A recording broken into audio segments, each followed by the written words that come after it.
pull off a, extra year somehow, he can come down there with us next year. If he can pull that off. Be the first guy to ever have 5 years of eligibility. But all right, well, Coach, if you can just kind of give us an opening thought on like how the season's going so far, and I'm sure these guys will have a lot of questions about tomorrow's game. But. Sure. Sitting at 4-2, happy to get a win at Asheville. We knew that wasn't going to be an easy game. Very good team. They played Wake very close. The score was deceiving.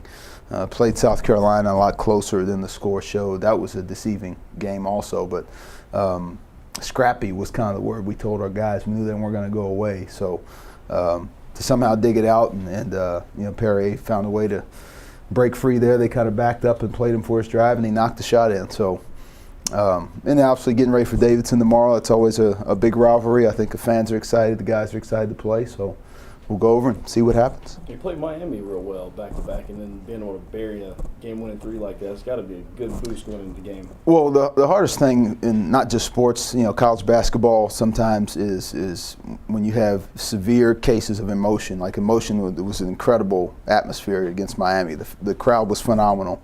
And then to have a tough loss like that, then you have to kind of regenerate that energy coming off a break.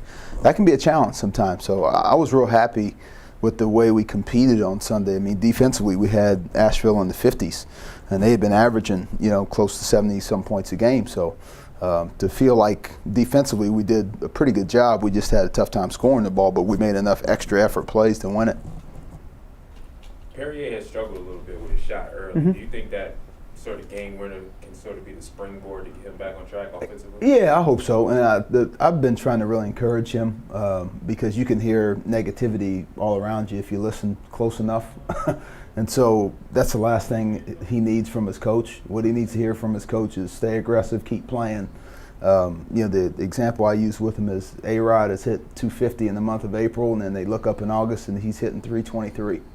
So, having a rough shooting patch doesn't mean you're any less of a player. You're just having a rough patch. But I agree with you. I hope that can kind of, maybe break him free and get his confidence going a little bit.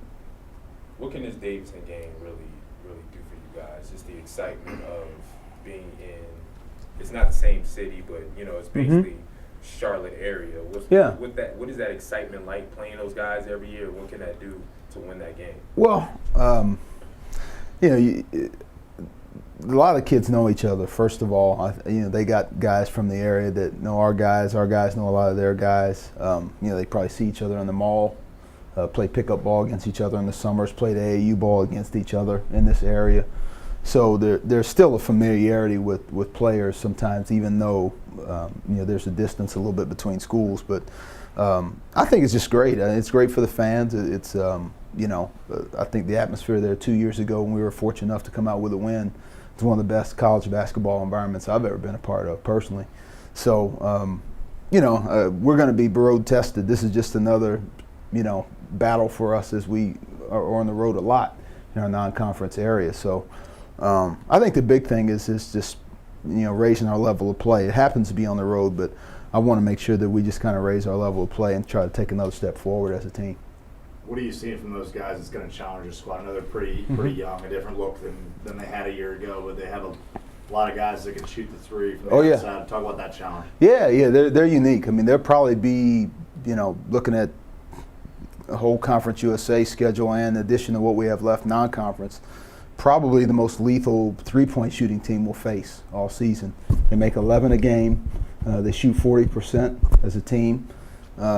So that's an extreme threat. If you're talking about your defense, you got to make sure that you challenge everything that they do, that they don't get a lot of free looks. But that's a unique deal, and I never ruled Davidson out in terms of whether they're experienced or not, because when your head coach is experienced, he's been able to bleed that into his guys that are even new, the freshmen and sophomores that are on his roster. So they're playing very well right now. Coach, you talked about the atmosphere at Davidson. Are you at all worried about Keyshawn and Torrin playing in front of a crowd like that for the first time? No, I teased Torrin today. I said, hey, I'll keep a teddy bear under my bench chair if you want a little comfort during the game, and he kind of smiled at me. So, but no, I think being able to go through what they went through in Charleston, especially the Penn State and South Carolina games in particular, I think was good for them.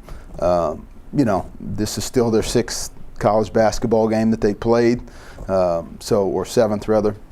So they still are going through some things, but those guys have been competitors. I mean, they've been in a lot of tough environments, whether it be AAU ball, high school. Keyshawn Wood's last AAU game was against about 5 or 6 high major guys. One going to Duke, another one going to Ohio State, and the place was packed in Orlando. So those guys have been in tough environments. So I'm excited to see how they respond. What does it say about Mike Thorne's improvement and evolution that he's averaging a double-double? Just credit to Mike.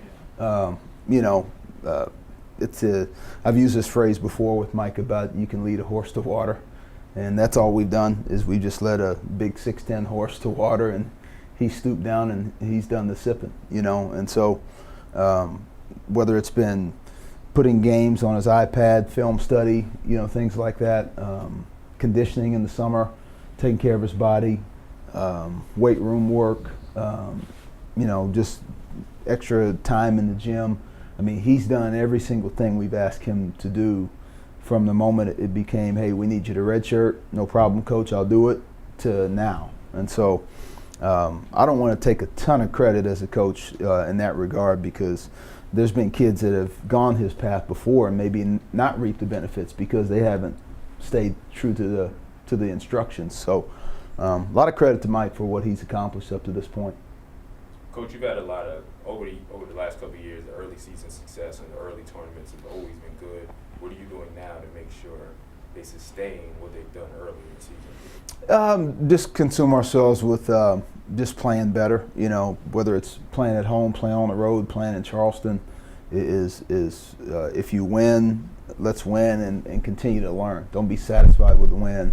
If you lose, like a tough loss like Miami, but I thought the second time around they really applied some things from the first game, that gave us a chance to win the second one. I mean, just one possession away from being a 5-1 team. So that's been the big thing. Is just if you do have a win, make sure you learn from it. Don't just be satisfied with the win itself, but see what you can still glean from it. You said earlier before when they won those tournaments that they sort of got a little complacent, got happy. Is it any benefit to losing a game to a top 25 team and say, here's where we need to go, here's where we need to be? It could be, yeah, it could be. I think as the year wears on, that definitely plays itself out. I think that's probably one of the biggest challenges in college basketball is having humility after success, and it's a tough deal because you look out in Alaska and all those banners are up there from North Carolina to Louisville to Duke and all the teams that have been there, and then Charlotte's up there with them, and then Puerto Rico was a huge deal last year. So, but I think a lot of guys were in some major growth development stages too, where you're learning how to handle success, and handling success is as much a part of life as it is, in college basketball. So it's a great platform to say, hey, something good happens, but keep your dukes up. Any concern about the free throw shooting, especially from the other day? Just it's mental. I think it's just getting more reps and guys getting into their routine a little bit, because what you definitely, and we mentioned that to the guys this morning, we don't want that to get to a point where that's the reason why maybe a game gets lost or it makes a game harder than it should, and it made the Asheville game a little harder than it should. So that's one of those personal challenges, each guy kind of individually across the board saying, all right, make sure, especially as we get some time here, once finals week kicks in and you get a little extra time in the gym, they'll kind of be on professional mode there with just no classes in basketball. There'll be plenty of time to get in there and get those extra reps up. Any update on Bernard's health? Just still going day to day, but he's had concussions before, so anytime you've had one before, they're very, very slow to make sure that they, throw him back into the mix. So he's on day-to-day mode. The biggest thing that he's just been focusing on is his academics, because When he first got diagnosed with this most recent one, it affects your ability to concentrate and focus, and in terms of classwork, absolutely.